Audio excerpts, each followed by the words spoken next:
I thought it would be great if I could tell an old story that was from years ago that never made it to a 1-hour special. And the cool part about this story is that it now has a different ending. The story is called The Gift Basket.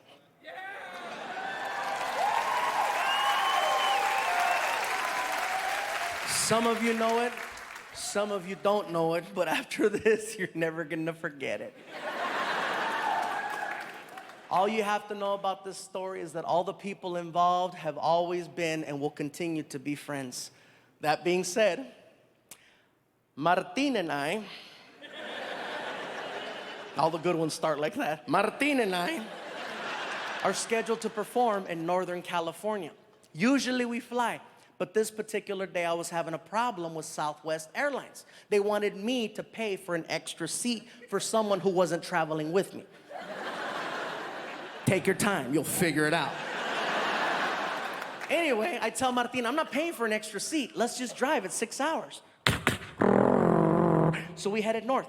3 hours into the drive, we're passing through a city called Fresno. And as we're passing, hey, Fresno 559, get us away.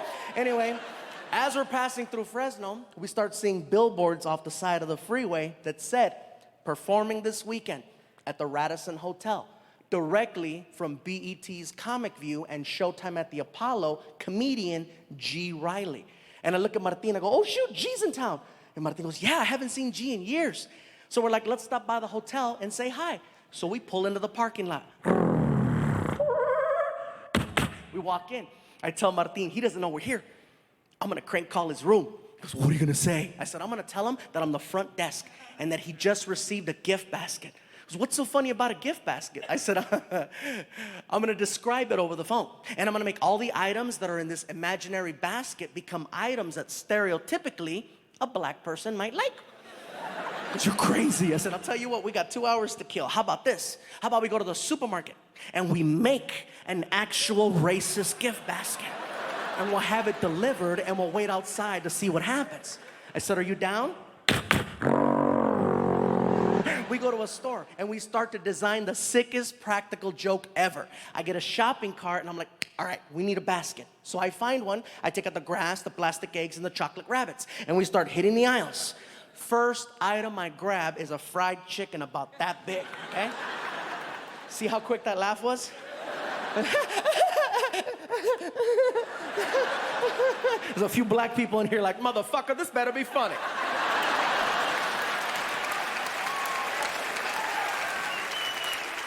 It's hysterical. Let me just finish the story and then you could judge me in the parking lot. So anyway, then Martin hands me a miniature watermelon and I put it next to the fried chicken. Here's where it gets interesting. Employees of the store find out what we're doing and they start volunteering to help us finish the basket. Half of the employees were black, which made it so much more accurate. Aisle after aisle. One guy was stocking a shelf. He was an older white guy, and we're like, sir, can you help us? What do you need? My buddy Martin and I are trying to make this messed up racist gift basket for our black friend as a practical joke. Can you think of something we can put in there? Without even blinking an eye, the guy was like, you gotta have Kool-Aid.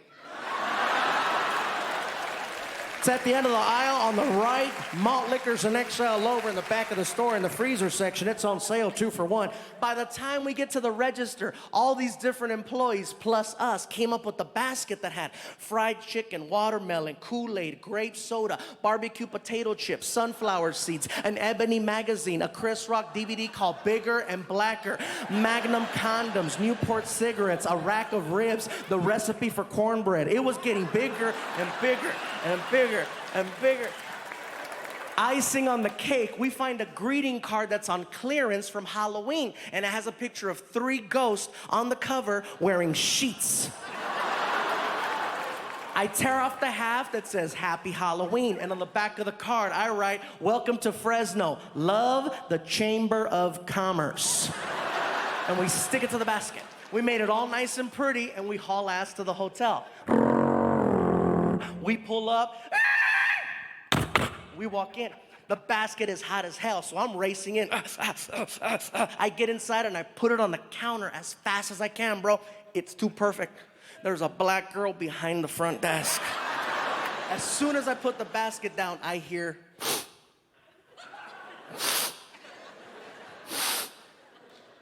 Is that chicken? Ooh, let me see. Hold on. What is it? Let me explain. My name is Gabriel. This is Martin. We're a couple of comedians, and we're about to play a really crazy practical joke on a friend of ours who's staying here tonight by the name of G. Riley, who's also a comedian. Oh, the one that's on the signs on the freeway. Yeah, the one that's on the signs on the freeway. So as a practical joke, we went to the store, and we made this messed up racist gift basket. That's why you can smell fried chicken. And she was like, what?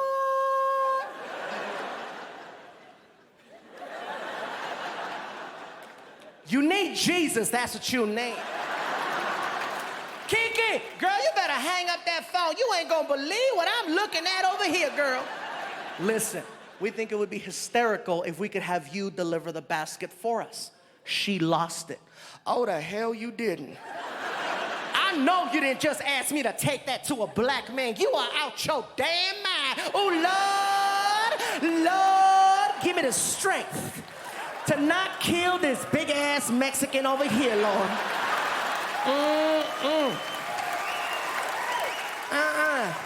Okay, look here, Nacho Libre. I don't care who you are. I am not doing it. Hell no. I'll give you $50. Where that motherfucker at?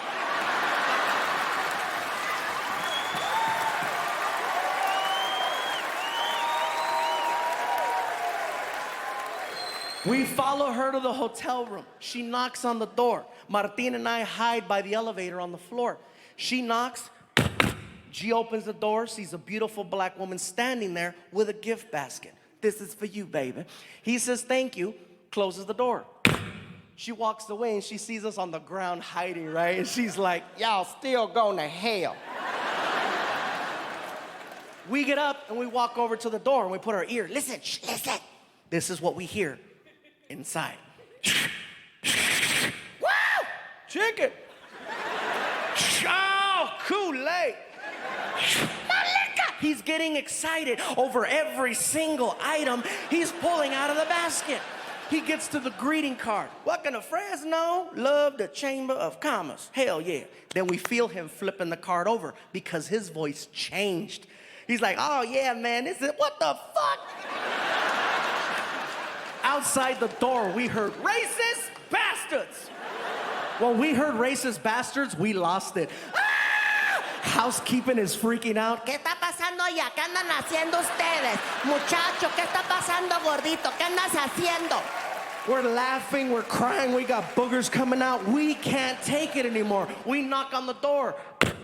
He yells, who is it? Too easy. Chamber of Commerce. He rushes the door. I put my finger on the peephole so he can't see who it is, right? The knob starts to jiggle, then the door explodes open, and he's like, what? And he sees us, and he's like, ah! What's up, G? Man, y'all give a brother a heart attack. Did you like your basket? Man, that was messed up. Did you like it? Man, I love all that shit.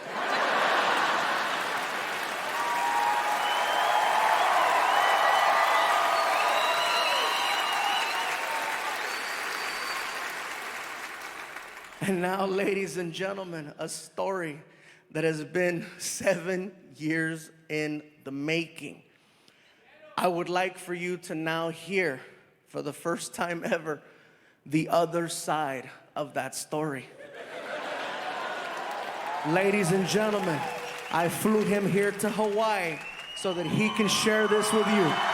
Give it up for my friend, Mr. G. Riley.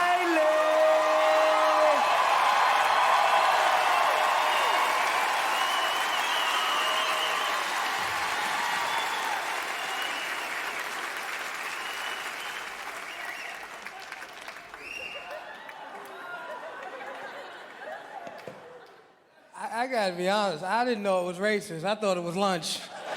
I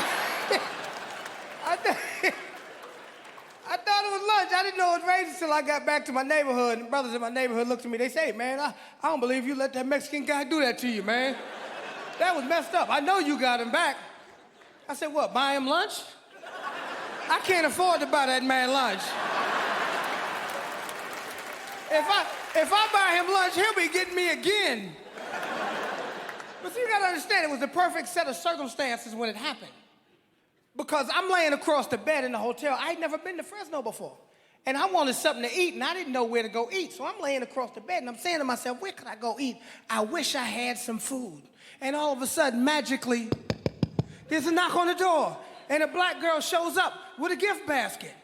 And I took the gift basket, and I said, they know how to treat their comedians up here in Fresno. And I'm walking to the bed, and I could feel the heat, and I could smell the chicken from the gift basket. And I'm like, oh, this is cool. Because nobody smells chicken and thinks of racism, right?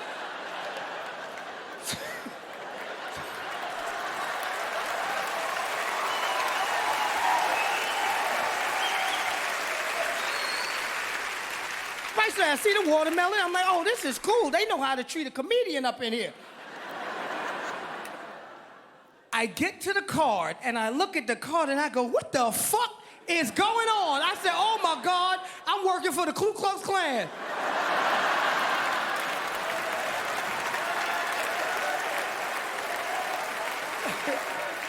And I really started to panic because in my head, I'm saying to myself, is this for real? Because there were billboards all over the city with my picture. And I started thinking they were trying to scare me out of town. So now I don't know what to do, right? And I start trying to call the promoter, and the promoter's not answering the phone, and it's festering in my head, and I'm nervous, and I'm pacing the room, and all of a sudden there's a knock on the door, right? And I go, oh my God, they come to get me. So I ease over to the door, right? And I look through the peephole, right? And all I see is a brown dot, right? And I go, I hear somebody out there because I hear the breathing, right? I hear, because this was about 60 pounds ago, right? So I go to look down up under the door, right? But I said, oh my God, it got to be about 5 or 6 of them out there. Oh my God.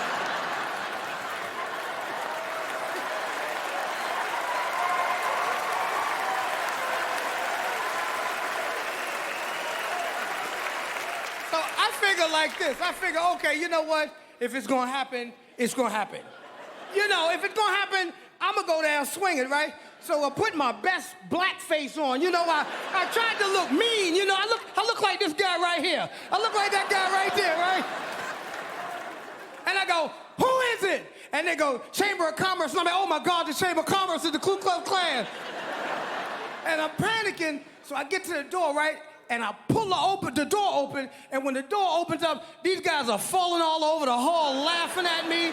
They're rolling all into the cleaning lady's car. The cleaning lady didn't know what was going on, right? She's scared to death because she sees a black dude with no shirt like this, so she grabs the lemon pledge like it's pepper spray, right?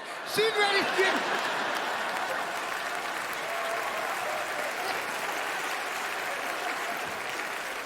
So everything, now that I realize it's a practical joke, everything calms down, because I remember how hungry I was. I'm like, okay, cool. Practical joke, right? So I go in the bathroom to wash my hands.